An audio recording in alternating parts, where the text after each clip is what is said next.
저 화학식 중에 분자식이라는 게 있습니다. 그래서 화학식이 이렇게 큰 범주라고 생각한다면은 분자식은 이렇게 벤 다이어그램 안쪽에 이렇게 들어가 있다고 보시면 되겠습니다. 그런데 이 분자식을 표기하는 방법이 사실 존재하고 있습니다. 힐 시스템이라고 하는데 예외도 분명 존재하지만 웬만하면 요 순서를 잘 따르고 있으니까 확인해 보면 도움이 될 것 같습니다. 우선은 화학식이나 분자식은 원소 기호를 사용해서 원자의 종류와 수를 나타낸 것입니다. 그래서 이 화학식을 이용하면은 물질의 종류를 쉽게 구별할 수 있어서 편리합니다. 그러면 한번 보도록 할 텐데 첫 번째 탄소 원자를 먼저 쓰는 겁니다. 그래서 여러분이 많이 봤던 게 이산화탄소인 CO2도 탄소를 먼저 쓰고 있고요. 메테인 가스인 CH4도 탄소를 먼저 쓰고 있다는 것을 확인할 수 있죠. 두 번째는 수소 원자를 탄소 원자 다음에 쓰는 겁니다. 그래서 CH4라고 적는 거고 만약에 C가 없다 그러면 H를 이렇게 먼저 적어주는 겁니다. 이렇게 확인을 하시면 되겠고요. 나머지 원자는 알파벳 순으로 쓰고 있습니다. 그래서 N하고 O가 있다면은 N을 먼저 적는 겁니다. 그래서 NO2 이렇게 된다는 것을 확인할 수가 있습니다. 그래서 이런 것들을 조합해서 아래 문제를 한번 풀어보고 저랑 답을 맞춰보는 시간을 가져보겠습니다. 한번 풀어보도록 하세요.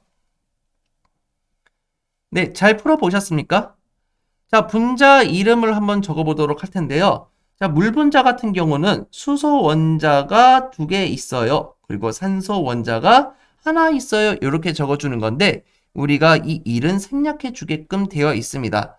그리고 숫자를 약 2분의 1에서 3분의 1 정도 크기로 적어주면 되는데요.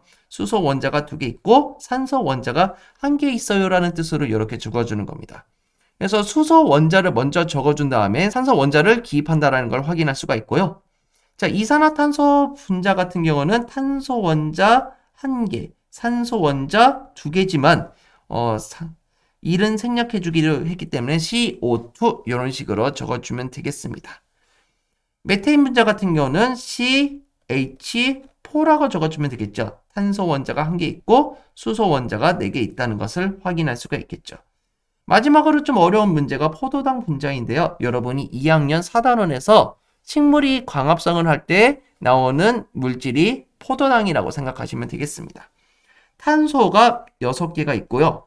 산소를 먼저 적어주는 게 아니라 수소를 적어주는 겁니다. 수소가 12개, 그리고 O가 6개 있다고 적어주시면 되겠습니다.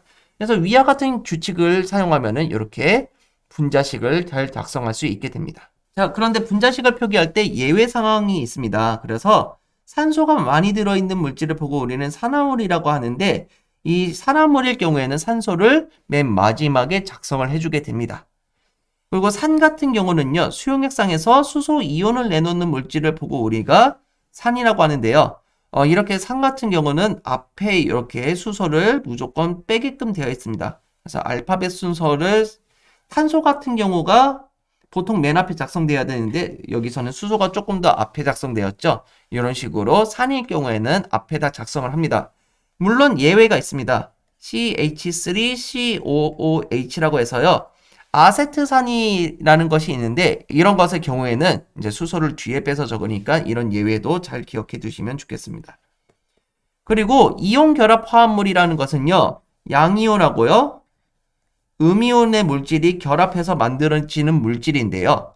이런 경우에는 양이온을 먼저 적어주고 음이온을 나중에 적어주게 됩니다. 읽을 때는 양이온에서는요. 나트륨 이온이죠.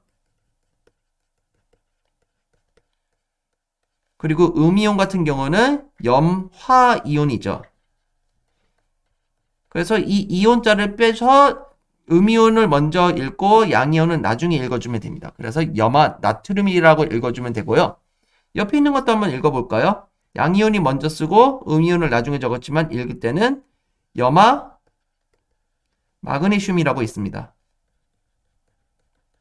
요거는